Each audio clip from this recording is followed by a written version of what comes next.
네, 여러분 안녕하세요. 김준 목사입니다. 오늘도 역시 우리 말씀 묵상 같이 보도록 하겠습니다. 오늘 말씀은 레위기 26장 27절에서 39절 말씀입니다.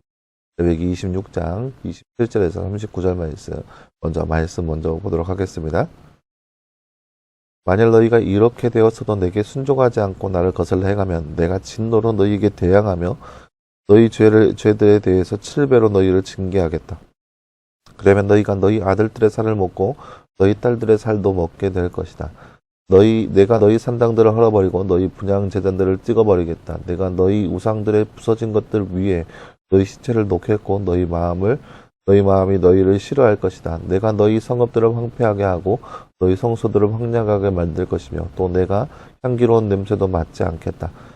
내가 그 땅을 황량하게 만들 것이니 거기에 살고 있는 너희 원수들이 그것으로 말미암아 놀랄 것이다. 또 내가 너희를 민족들 가운데 흩어버리고 칼을 빼 너희 뒤를 쫓을 것이니 너희 땅은 황량하게 되고 너희 성읍들은 황폐하게 될 것이다.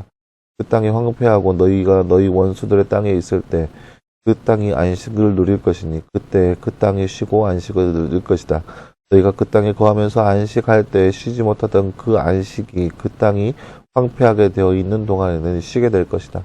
너희 가운데 살아남은 사람들은 내가 그 원수의 땅에서 그들의 마음을 약하게 할 것이니 그들이 흔들리는 잎사귀 소리에도 놀라 도망갈 것이며 칼을 피해 도망칠 때 도망할 것이고 뒤쫓는 사람이 없어도 쓰러질 것이다. 그들이 뒤쫓는 사람이 없어도 칼 앞에 있는 것처럼 서로 짓밟혀 넘어질 것이며 너희에게는 너희 원수들을 맞설 힘이 없을 것이다. 너희 민족들 가운데 망할 것이니 너희 원수들의 땅이 너희를 삼킬 것이다. 너희 가운데 살아남은 사람들은 너희 원수들의 땅에서 자신들의 죄악 때문에 쫓아내질 것이며 조상들의 죄악 때문에 그들처럼 쇠잔해질 것이다. 아멘. 네, 사랑하는 여러분, 오늘 말씀은 우리가 세상 가운데 죄를 짓게 된다면 그리고 그 죄에 대해서 돌아서지 않는다면 어떻게 될 것인지에 대한 그런 말씀의 내용이 바로 오늘 말씀의 내용이라 할 수 있겠습니다. 다른 주 잠깐 볼까요? 말씀 읽고 빈칸에 알맞는 말을 넣어 말씀을 완성하세요. 너희 가운데 살아남은 사람들은 너희 띠들의 띠에서 띠들의 띠해질 것이며 띠들의 뜻 때문에 그들처럼 띠해질 것이다. 네, 오늘 말씀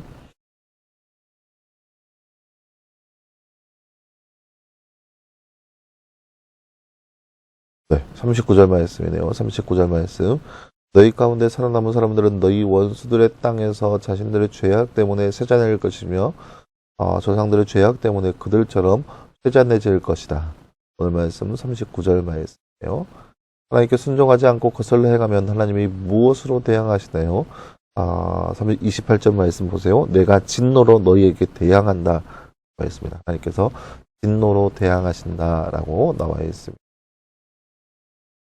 네, 사랑하는 여러분, 오늘 말씀은 하나님께서 죄악 가운데 있는 자들을 어떻게 하실지에 대한 말씀이 볼 수 있는 그런 구절이라 할 수 있겠습니다. 27절 말씀에 이렇게 기록이 되어 있죠. 만일 너희가 이렇게 되었어도 내게 순종하지 않고 나를 거슬러 행하면, 그러니까 사람이 연약하기 때문에, 죄성 때문에, 아담 이후로 모든 사람들은 죄를 가지고 태어났기 때문에 생각하는 모든 것들이 죄로 인하여서 이렇게 열려져 있는 삶을 살고 있습니다. 죄 짓는 거 어찌 보면 당연한 모습이라 할 수 있는 거예요. 죄와 싸워서 피 흘리기까지 싸워야 되지만 죄 가운데 항상 넘어지는 존재가 안타깝지만 우리의 존재라는 거죠. 그런데 하나님께서 우리 가운데 말씀하시는 것은 죄 안에 있는 우리의 모습을 가만히 두지 않고 그 죄를 책망하시고 죄에 대해서 되돌아가게 하게끔 그렇게 말씀하시는 분이 바로 우리 하나님이라는 거예요. 그런데 문제는 이렇게 죄에 대해서 하나님께서 죄에 대해서 책망하시고 죄에서 돌아서기를 원하시고 그래서 그들 가운데 우리에게 항상 말씀하시는데 듣는 우리가 그 죄에 대해서 말씀하시는 그 말씀을 귀담아 듣지 않고 돌아서지 않고 끝까지 그 죄 가운데 머물러 있다면 그렇게 되었을 때에 대한 말씀이 바로 오늘 말씀의 내용이라는 거예요. 그러니까 하나님께서 죄에 대해서 책망하시고 죄에 대해서 나무라시고 죄 짓지 말라고 그렇게 말씀하셨는데도 불구하고 그거에 대해서 전혀 나음이 없고 고침이 없고 그 상태 그대로 있는다면 여전히 죄 짓는 상황에 있는다면 그러면 하나님께서는 진노로 우리 가운데 대항하신다는 거예요.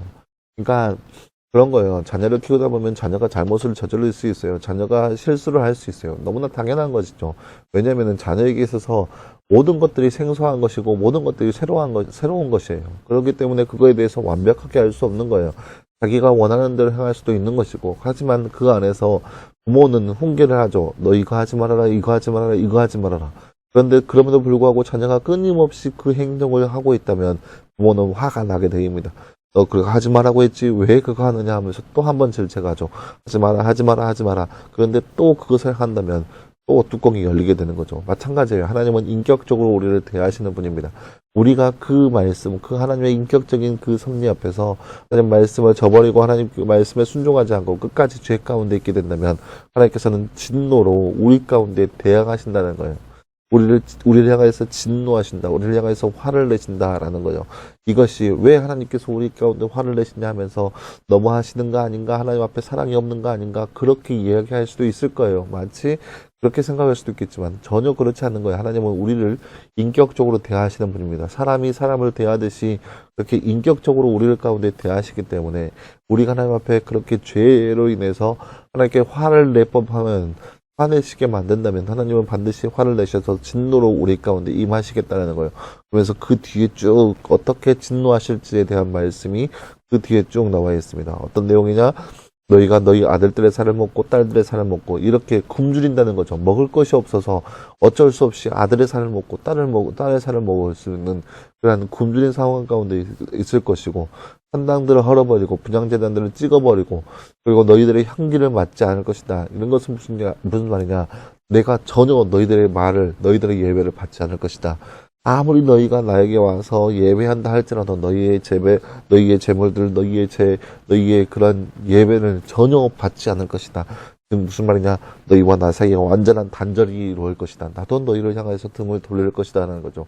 너희가 나를 향해서 등을 돌린다고 그럼 나도 너희를 향해서 등을 돌릴 것이다. 재단을 다 찍어버리고 너희들의 재물들을 다 없애버리고 그 모든 것들을 다 없애버릴 것이라는 거죠.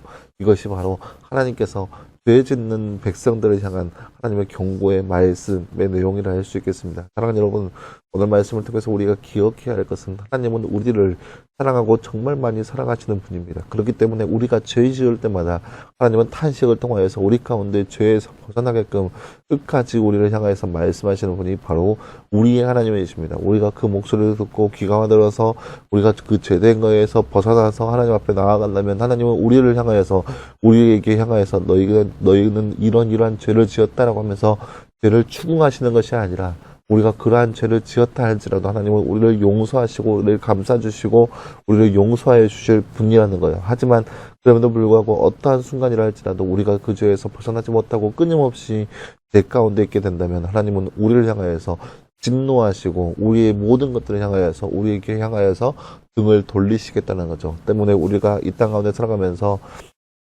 죄 지을 수 있어요. 죄 지을 수 있지만 하루속히 빨리 주님 앞에 되돌아갈 수 있는 모습, 그러한 모습이 바로 우리의 모습이 되기를 간절히 소망합니다. 죄에서 멀어져서 하나님을 더 찾는 모습, 그러한 삶의 모습이 바로 우리의 삶이 되기를 간절히 소망합니다. 함께 기도하겠습니다. 사랑하는 하나님 감사합니다. 주님, 우리가 이 땅 가운데 살아가면서 죄를 짓고 살아가는 그런 연약한 존재이지만 하나님께서는 그 죄의 모습에서 돌아서기를 원하시는 모습, 그런 마음을 우리가 말씀을 통해서 바라보았습니다. 하나님, 우리가 이 땅 가운데 살아가면서 죄 짓지만 그 죄에서 하루속히 돌아와서 하나님을 찾는 모습이 우리의 삶 되게 하시고 그래서 늘 하나님 말씀 안에 살아갈 수 있는 우리의 삶 될 수 있도록 우리 가운데 함께하여 주시옵소서. 하나님과 늘 동행하게 하시고 주님과 늘 함께하면서 하나님과 함께 거할 수 있는 삶, 그러한 삶이 바로 우리의 삶 될 수 있도록 주께서 늘 함께하여 주시옵소서. 이 모든 말씀 감사드리며 살아계신 예수님의 이름으로 기도하였습니다. 아멘. 네, 사랑하는 여러분 감사합니다. 오늘 하루도 늘 말씀에서 승리할 수 있는 저와 여러분 되기를 간절히 소망합니다. 내일은 주말이고요. 주일날 함께 예배한 자리에 모여서 예배할 수 있는 우리의 모습 되기를 간절히 소망합니다. 말씀 묵상은 월요일날 계속 진행됩니다. 기억하시고 꼭 말씀 묵상을 통하여서 하나님과 함께 할 수 있는 우리의 모습 되기를 간절히 소망합니다. 여러분 수고했고요. 주일날 예배 시간에 또 말씀 묵상을 월요일날 다시 보도록 하겠습니다. 여러분 수고했습니다.